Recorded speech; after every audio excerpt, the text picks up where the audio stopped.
Hello বন্ধুরা, welcome to just sports Bangla. আশা করি তোমরা সবাই ভালো আছো, আমিও ভালো আছি। আজ মেনলি এই ভিডিওয়ে আলোচনা করব মুম্বাই ইন্ডিয়ান্স আর কলকাতা নাইট রাইডার্স এই দুটো টিমকে নিয়ে কিন্তু আজ কম্পেয়ার করব যে মুম্বাই ইন্ডিয়ান্স কোন জায়গাটায় তাদের স্ট্রংনেস, কোন জায়গাটায় তাদের weakness, Kolkata Knight Riders defending champion team Kolkata Knight রাইডার্সের কোন জায়গাটায় স্ট্রং আছে, কোন জায়গাটায় উইকনেস আছে, এই দুটো টিমকে নিয়েই কিন্তু আজ কম্পেয়ার করব যে মুম্বাই ইন্ডিয়ান্স কলকাতার চেয়ে স্ট্রংনেস না কলকাতা নাইট রাইডার্স মুম্বাই ইন্ডিয়ান্সের কোন যে স্ট্রংনেস বা উইকনেস সেটা নিয়ে আজ এই ভিডিওয়ে ফুল ডিটেলস আলোচনা করব। তো যারা মুম্বাই ইন্ডিয়ান্সের ডায়েট ফ্যান আছো বা যারা কলকাতা নাইট রাইডার্সের ডায়েট ফ্যান আছো তার জন্য ভিডিওটা প্রচুর ইন্টারেস্টিং হতে চলেছে। তো ভিডিওটা শেষ পর্যন্ত দেখার রিকোয়েস্ট থাকলো। এই ভিডিওটা আজ যদি তোমরা দেখো তাহলে বুঝতে পারবে যে আইপিএল 2025-এর আগে কলকাতা নাইট রাইডার্স কোন জায়গাটায় স্ট্রং আছে মুম্বাই ইন্ডিয়ান্সের চেয়ে, বা মুম্বাই ইন্ডিয়ান্স কলকাতার চেয়ে কোন জায়গাটা স্ট্রং আছে, উইকনেস আছে, সেটা আজ এই ভিডিওটা দেখলেই তোমরা জানতে পারবে। তো আর দেরি না করে আলোচনা করার আগে তোমাদের কাছে একটাই রিকোয়েস্ট, যদি আমার চ্যানেল তোমরা নতুন আসো প্লিজ চ্যানেলটা সাবস্ক্রাইব করবে জাস্ট স্পোর্টস বাংলা। আর চ্যানেলটা যদি ভালো লাগে আর যদি ভিডিওটা ভালো লাগে তাহলে লাইক করবে, আর এই ভিডিওটা বেশি বেশি করে শেয়ার করবে। যারা ক্রিকেট বা আইপিএল ভক্ত যেসব বন্ধুরা আছে তাদের কাছে বেশি বেশি করে শেয়ার করবে। তো আর দেরি না করে ফার্স্ট আলোচনা করব যে মুম্বাই ইন্ডিয়ান্স তারা কোন কোন প্লেয়ারগুলো রিটেন করেছে মেগা অকশনের আগে দেখে নেয়, ঠিক আছে। তো মুম্বাই ইন্ডিয়ান্স যে 5টা প্লেয়ারকে তারা রিটেন করেছিল তার মধ্যে রোহিত শর্মা, সূর্য কুমার যাদব, জাসপ্রীত বুমরা, হার্দিক পান্ডে আর তিলক বর্মা, এই 5টা প্লেয়ার মেগা অকশনের আগে তারা রিটেন করেছে। তাদের কাছে একটা আরটিএম কার্ডের অপশান ছিল, সেই আরটিএম কার্ড দিয়ে তারা নেহাল ওয়াদ্রাকে মেগা অকশন থেকে তুলে নিয়েছে, ঠিক আছে। আর কলকাতা নাইট রাইডার্স কোন কোন প্লেয়ারগুলোকে রিটেন করেছে মেগা অকশনের আগে একটু দেখা যাক। তার মধ্যে first Rinku Singh, Rinku Singh, Varun Chakravarthy, Sunil Narine, Andre Russell, Ramandeep Singh আর হর্ষিত রানা, এই 6টা player Kolkata Knight Riders mega auction আগে রিটেন করেছে, ঠিক আছে। তো কলকাতা নাইট রাইডার্সের কেসে ক্যাপ্টেন্সি অপশন ছিল না, আর Mumbai Indians Hardik Pandya captaincy continue করবে। তাদের যে হেড কোচ মহেলা জয়বর্ধন সেটা অ্যানাউন্স করে দিয়েছে, বা মুম্বাই ইন্ডিয়ান্স অ্যানাউন্স করে দিয়েছে। তো কলকাতা নাইট রাইডার্স খুব তাড়াতাড়ি তাদের ক্যাপ্টেন অ্যানাউন্স করবে। এই ভিডিওয় আমি বলবো যে Kolkata Knight Riders next captain কে হতে চলেছে। তো এবার রিটেন নিয়ে আলোচনা করলে এইবার আমরা দেখব যে কলকাতা নাইট রাইডার্সের আইপিএল 2025-এ তারা কেমন প্লেইং 11 নিয়ে নামতে চলেছে। তারপর মুম্বাই ইন্ডিয়ান্সকে নিয়ে আলোচনা করব।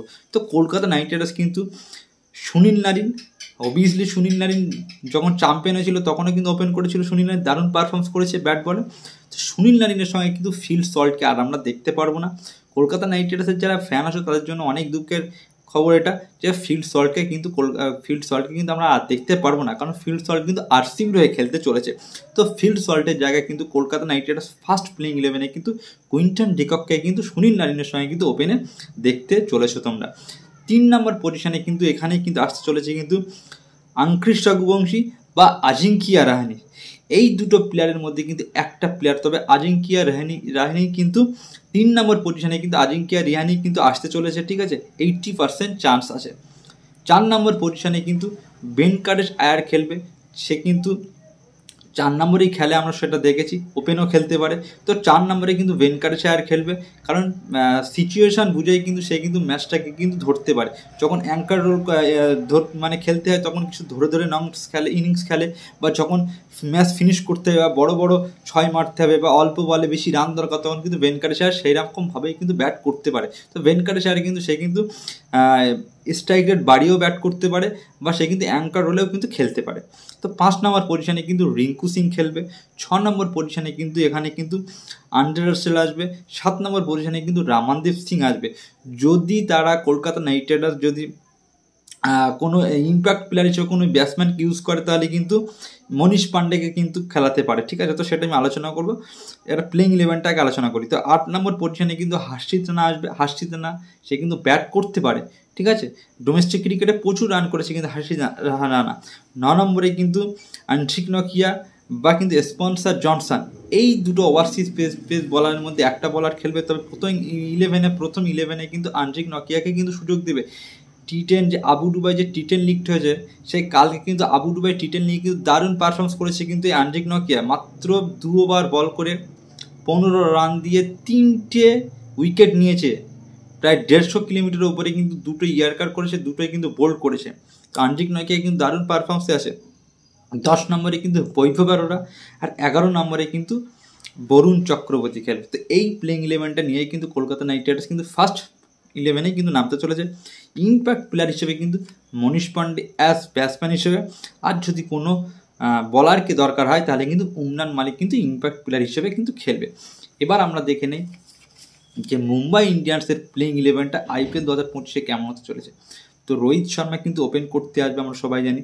রোহিত শর্মার সঙ্গে কিন্তু এখানে কিন্তু রায়ান রিগলটন, এই একটা সাউথ আফ্রিকার ইউবার্ট মানে উইকেট কিপার ব্যাটসম্যান, দারুণ কিন্তু ব্যাটসম্যান। এই রায়ান রিগলটন দারুণ খেলতে পারে, সে কিন্তু তার হাতে কিন্তু প্রচুর শট আছে, তার হাতে ক্লাসিক ব্যাটসম্যান। সে কিন্তু ওপেনারে কিন্তু রোহিত শর্মার সাথে কিন্তু মানে কি বলো ধামাকা করতে চলেছে, বা পাওয়ার প্লেতে কিন্তু প্রচুর রান করতে চলেছে এই দুটো জুটি, রোহিত শর্মা আর রায়ান রিগলটন, ঠিক আছে। 3 নম্বর পজিশনে কিন্তু সূর্যা কুমার যাদব খেলবে। 4 নম্বর পজিশনে কিন্তু তিলক বর্মা খেলবে। 5 নম্বর পজিশনে কিন্তু তাদের ক্যাপ্টেন হার্দিক পান্ডে খেলবে। 6 নম্বর পজিশনে কিন্তু নামান্দির খেলবে। 7 নম্বর পজিশনে কিন্তু উইল জ্যাক্স। দেখো উইল জ্যাক্স ওপেনও করতে পারে, যদি উইল জ্যাক্স ওপেনে ব্যাট করে, উইল জ্যাক্স যদি ওপেন খেলে তাহলে কিন্তু রায়ান রিগলটন সে কিন্তু 5-6 নম্বর 7 নম্বরে কিন্তু খেলতে পারে, ঠিক আছে। তো 7 নম্বরে কিন্তু উইল জ্যাক্সকে রাখলাম, কারণ উইল জ্যাক্স কিন্তু 6-7 নম্বরে কিন্তু সে কিন্তু ম্যাচটা ফিনিশ করতে পারে, ঠিক আছে। আর রায়ান রিগলটন সে কিন্তু ওপেনিং খেলতে পারে, ঠিক আছে। 8 নম্বর পজিশনে কিন্তু দীপক চার, চেন্নাই সুপার কিংসের এই দীপক চার প্রথম তার কেরিয়ারের শুরুতেই কিন্তু চেন্নাই সুপার কিংসের হয়েই খেলেছে। তো চেন্নাই সুপার কিংস কিন্তু মেগা অকশনে তার উপরে বিট করেছিল, আর লাস্টে কিন্তু বাজিমাত করেছে কিন্তু মুম্বাই ইন্ডিয়ান্স। দীপক চাহার মুম্বাই ইন্ডিয়ান্সের হয়ে খেলবে। 9 নম্বর পজিশনে কিন্তু দুটো ওভারসিজ স্পিনার আছে, সেটা হচ্ছে আল্লাহ গজনফর বা মিচেল সান্টনার। এই দুটো প্লেয়ারের মধ্যে কিন্তু একটা প্লেয়ার কিন্তু মুম্বাই ইন্ডিয়ান্সের স্পিনারে কিন্তু খেলতে চলেছে। তবে মেভি কিন্তু যদি অভিজ্ঞতা বা এক্সপিরিয়েন্স যদি কোনো প্লেয়ারের সঙ্গে মানে নিতে চায়, প্লেইং ইলেভেন নিতে চায়, তাহলে কিন্তু মিচেল সান্টনারকে নিতে পারে। আর যদি কোনো মিস্ট্রি স্পিনারকে নিতে চায় বরুণ চক্রবর্তীর মতো, তাহলে কিন্তু আল্লাহ গজনফরকে কিন্তু প্লেইং ইলেভেনে কিন্তু দিতে মানে জায়গা দিতে পারে, ঠিক আছে। 10 নম্বর পজিশনে কিন্তু ট্রেন্ট বোল্ট, 11 নম্বরে কিন্তু জোফরা আচার, আর 12 নম্বরে কিন্তু যদি কোনো ব্যাটসম্যানকে দরকার হয় তাহলে কিন্তু 12 নম্বরে কিন্তু ইম্প্যাক্ট প্লেয়ার হিসেবে কিন্তু রবিন মিন্স খেলতে চলেছে, ঠিক আছে। তো মুম্বাই ইন্ডিয়ান্স আর KKR কিন্তু প্লেইং ইলেভেনটা নিয়ে আলোচনা করলাম। এবার আমরা আলোচনা করব, কম্পেয়ার করব যে কলকাতা নাইট রাইডার্সের ওপেনার জুটি কেমন আর মুম্বাই ইন্ডিয়ান্সের ওপেনার জুটি কেমন, ঠিক আছে। ওপেনার জুটিতে স্ট্রং কোন টিম সেটা নিয়ে একটু দেখা যাক। তো কলকাতা নাইট রাইডার্সে কুইন্টন ডিককের সঙ্গে কিন্তু সুনীল নারিন বা কুইন্টন ডিককের জায়গায় হয়তো গুরবাজও আসতে পারে, তবে ফার্স্টে কুইন্টন ডিকক বা সুনীল নারিনই কিন্তু খেলতে আসবে। যদি কুইন্টন ডিকক পারফর্ম না করতে পারে সেই ক্ষেত্রে কিন্তু গুরবাজকে কিন্তু সুযোগ দেওয়া হবে। আর মুম্বাই ইন্ডিয়ান্সে কিন্তু রোহিত শর্মা আর রায়ান রিগলটন বা উইল জ্যাক্সে কিন্তু খেলার সুযোগ দেবে। তো এখানে কিন্তু 50-50 কল আছে। কেন? দেখো রোহিত শর্মা কিন্তু সে কিন্তু ভালো প্লেয়ার, দারুণ পারফরমেন্স করছে, কিন্তু IPL-এ কিন্তু সেইভাবে কিন্তু এই 2 থেকে 3 বছর কিন্তু মুম্বাই ইন্ডিয়ান্সের হয়ে কিন্তু রোহিত শর্মা সেইভাবে কিন্তু ব্যাটে কিন্তু রান পাচ্ছে না, আউট অফ ফর্মে আছে। আর রায়ান রিগলটন সে কিন্তু নতুন প্লেয়ার, IPL-এ তার কিন্তু কোনো অভিজ্ঞতা নেই, ঠিক আছে। তো সেই ক্ষেত্রে কিন্তু আমি কলকাতা নাইট রাইডার্সের ওপেনার জুটি আর মুম্বাই ইন্ডিয়ান্সের ওপেনার জুটি কিন্তু 50-50 আমি রাখলাম। কারণ সুনীল নারিন কিন্তু সে কিন্তু নেক্সট ইয়ার কিন্তু ভালো পারফরমেন্স করেছে, কিন্তু এবারে কি করবে সেটা এখনও কিন্তু সময় না আসলে কিন্তু বোঝা যাচ্ছে না। বা কুইন্টন ডিকক অবভিয়াসলি কিন্তু সে দারুণ প্লেয়ার, ইডেন গার্ডেনে কিন্তু মারাত্মক হতে পারে। তো এখানে কিন্তু আমি মুম্বাই ইন্ডিয়ান্স আর কলকাতা নাইট রাইডার্সের ওপেনার জুটিতে আমি 50-50 রাখলাম, ঠিক আছে। এবার মিডল অর্ডারটা দেখা যাক। কলকাতা নাইট রাইডার্সের মিডল অর্ডারে আজিঙ্ক্য রিয়ানি বা অঙ্কুরিশ রঘুবংশী 3 নম্বরে, 4 নম্বরে ভেঙ্কটেশ আয়ার, আর 5 নম্বরে কিন্তু রিঙ্কু সিং। এই 3টে প্লেয়ার। তবে প্রথমে সুযোগ পেতে চলেছে কিন্তু আজিঙ্ক্য রিয়ানি, ভেঙ্কটেশ আয়ার আর কিন্তু রিঙ্কু সিং। আর মুম্বাই ইন্ডিয়ান্স কিন্তু সূর্যা কুমার যাদব, তিলক বর্মা আর হার্দিক পান্ডে। তো অবভিয়াসলি এখানে কিন্তু 60% কিন্তু মুম্বাই ইন্ডিয়ান্সের মিডল অর্ডার কিন্তু স্ট্রং, আর কিন্তু KKR-এর কিন্তু 40%। কারণ দেখো 3টে মিডল অর্ডার এমন ইন্ডিয়ান ব্যাটসম্যান আছে মুম্বাই ইন্ডিয়ান্সের প্লেইং ইলেভেনে, তারা কিন্তু সব কিছু এখন কিন্তু নাম্বার 1 প্লেয়ার, ঠিক আছে। Surya Kumar Yadav T20 number 1 player, Tilak Varma দারুণ কিন্তু পারফরমেন্স করছে। T20 যে সাউথ আফ্রিকার সঙ্গে যে ইন্ডিয়ার যে T20 সিরিজ ছিল তার কিন্তু 2টো কিন্তু সেঞ্চুরি করেছে ব্যাক টু ব্যাক, ঠিক আছে। তো তিলক বর্মা, সূর্য কুমার যাদব দারুণ পারফরমেন্স করে, দুটি ইন্ডিয়ান প্লেয়ার, তার সঙ্গে কিন্তু হার্দিক পান্ডে দারুণ প্লেয়ার। তো মুম্বাই ইন্ডিয়ান্স কিন্তু মিডল অর্ডারে কিন্তু কেকেআরের চেয়ে কিন্তু স্ট্রংটা বেশি 60%, আর 40% কিন্তু আমি কলকাতা নাইট রাইডার্সকে দিলাম। এবার আসা যাক কিন্তু ফিনিশার ব্যাটসম্যান হিসেবে, যে ফিনিশার কোন টিমের বেশি স্ট্রং। তো কলকাতা নাইট রাইডার্স কিন্তু আন্ড্রে রাসেল আর রামানদীপ সিং, এই দুটো প্লেয়ার কিন্তু তারা কিন্তু ফিনিশ করবে ম্যাচ। তার সঙ্গে কিন্তু 6 নম্বরে কিন্তু নামানধীর আর কিন্তু উইল জ্যাক্স। তো অবভিয়াসলি কিন্তু এখানে কিন্তু কলকাতা নাইট রাইডার্সের ফিনিশার ব্যাটসম্যান কিন্তু প্রচুর কিন্তু স্ট্রং, প্রায় 70%, আর কেকেআরের 70% আর মুম্বাইয়ের কিন্তু 30% এখানে। কারণ আন্ড্রে রাসেল সে কিন্তু আইপিএলে কিন্তু মানে ম্যাচ উইনিং প্লেয়ার, সে প্রচুর ম্যাচ কিন্তু একাই জিতিয়েছে, আর আইপিএলে অনেক বছর ধরে খেলছে। তো এক্সপিরিয়েন্সটা আইপিএলের কিন্তু আন্ড্রে রাসেলের অনেক বেশি। রামানদীপ সিং যেভাবে নেক্সট ইয়ার খেলেছে তারও কিন্তু অনেক এক্সপিরিয়েন্স আছে। আর সেই ক্ষেত্রে কিন্তু মুম্বাই ইন্ডিয়ান্সে কিন্তু নামানদীপ সে কিন্তু ইয়াং প্লেয়ার, সবে তার কেরিয়ার শুরু। উইল জ্যাক্সেরও কিন্তু সেম। তো এখানে কলকাতা নাইট রাইডার্সের ফিনিশার ব্যাটসম্যান 70% দিলাম, আর মুম্বাই ইন্ডিয়ান্সে কিন্তু 30-40% দিলাম। এবার দেখা যাক যে স্পিনিয়ার প্লেয়ারে কোন টিমের স্ট্রংনেস বেশি। ঠিক আছে, দেখি Kolkata Knight Riders obviously Varun Chakravarthy আর সুনীল নারিন দুটোই কিন্তু মারাত্মক, দুটো এমন স্পিনার বলার কলকাতা নাইট রাইডার্সের প্লেইং 11 আছে, যা 10টা ফ্র্যাঞ্চাইজের স্পিনার এইরকম স্পিনার বলার কিন্তু প্লেইং 11-এ নেই। তো কলকাতা আর মুম্বাই ইন্ডিয়ান্সে কিন্তু হয় আল্লাহ গাজনফার আর নাহলে কিন্তু মিচেল স্যান্টনার, আর তার সঙ্গে কিন্তু উইল জ্যাক্স কিন্তু স্পিনার করতে পারে। তো অবভিয়াসলি কিন্তু কলকাতা নাইট রাইডার্সের কিন্তু স্পিনার বলিং কিন্তু প্রচুর স্ট্রং, মানে 80%, 90% বলতে পারো, 10% মুম্বাই ইন্ডিয়ান্সের। তো এখানেও কিন্তু Kolkata Knight Riders spinner bowling কিন্তু 90% স্ট্রং বেশি, আর মুম্বাই ইন্ডিয়ান্সে কিন্তু 10% দিলাম এখানে। ঠিক আছে, এবার আমরা এবার আমরা দেখবো দুটো টিমের ফাস্ট বলিং ইউনিটটা কার কতটা স্ট্রংনেস। ঠিক আছে, তো কলকাতা নাইট রাইডার্সের ফাস্ট বলিং ডিপার্টমেন্টে কে আছে? হর্ষিত রানা, বৈভব অরোরা, আন্ট্রিক নকিয়া বা স্পেন্সার জনসন, এই কটা ইম্প্যাক্ট প্লেয়ার হিসেবে কিন্তু উমরান মালিক। আর মুম্বাই ইন্ডিয়ান্সের কে আছে? ট্রেন্ট বোল্ট, জাসপ্রীত বুমরা, তার সঙ্গে কিন্তু দীপক চাহার। দেখো দীপক চাহারের সঙ্গে যদি আমি এখানে যদি হর্ষিত রানা যদি তুলনা করি, অবভিয়াসলি এখন যে পারফরমেন্স করছে ইন্ডিয়ার হয়ে কিন্তু খেলছে, হর্ষিত রানা কিন্তু টপ। দীপক চাহার আর হর্ষিত রানা ভার্সেস হর্ষিত রানা কিন্তু বেশি কিন্তু পার্সেন্টেজ এখন পাবে, 70% হর্ষিত রানা, 30% কিন্তু এই মুহূর্তে কিন্তু দীপক চাহার। আর জাসপ্রীত বুমরার সঙ্গে তো কোনো বলারই কিন্তু তুলনা করা যায় না, জাসপ্রীত বুমরা 100-এ 100। ঠিক আছে, আচ্ছা ট্রেন্ট বোল্ট, আর যদি আমি এখানে আন্ট্রিক নকিয়াকে তুলনা করি, অবভিয়াসলি কিন্তু ট্রেন্ট বোল্ট। তো কলকাতা নাইট রাইডার্সের কিন্তু ফাস্ট বলিং ইউনিট কিন্তু মুম্বাই ইন্ডিয়ান্সের চেয়ে কিন্তু উইকনেস। তো এখানে কিন্তু মুম্বাই ইন্ডিয়ান্সের আমি কিন্তু এখানে 70% 60% দিলাম, আর Kolkata Knight Riders fast bowling unit কিন্তু আমি এখানে 40% দিলাম। কারণ মুম্বাই ইন্ডিয়ান্সের ট্রেন্ট বোল্ট যে এমনই একটা বলার যে আইপিএলে কিন্তু প্রচুর এক্সপিরিয়েন্স আছে, অনেক দিন থেকে খেলছে। তো ট্রেন্ট বোল্টের সঙ্গে কিন্তু জাসপ্রীত বুমরা, যে জাসপ্রীত বুমরার কোনো বলারের সঙ্গে তার তুলনা করা যায় না, সেই জাসপ্রীত বুমরা কিন্তু মুম্বাইয়ের স্কোয়াড প্লেইং 11-এ আছে।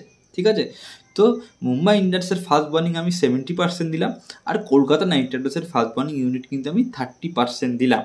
ঠিক আছে, এটা কিন্তু খাতা কলমে, হয়তো মাঠে গিয়ে হয়তো বা গ্রাউন্ডে গিয়ে হয়তো সেটা উল্টো হতে পারে। ঠিক আছে, তো এই হয়ে গেল কিন্তু দুটো টিমের কিন্তু প্লেইং 11-এ কম্পেয়ার হয়ে গেল। ঠিক আছে, যে কোন টিমের কোথায় উইকনেস, মেনলি কিন্তু কলকাতা নাইট রাইডার্স আর মুম্বাই ইন্ডিয়ান্সে কিন্তু ওপেনার পজিশনে কিন্তু দুটি 50-50 আছে। মিডিল অর্ডারে কিন্তু মুম্বাই ইন্ডিয়ান্সের স্ট্রংনেস প্রায় 60%, আর কলকাতার কিন্তু 50% বা 40%। ঠিক আছে, 60 আর 40%, 60 মুম্বাই মিডল অর্ডার, আর কেকেআরে কিন্তু 40% মিডল অর্ডার।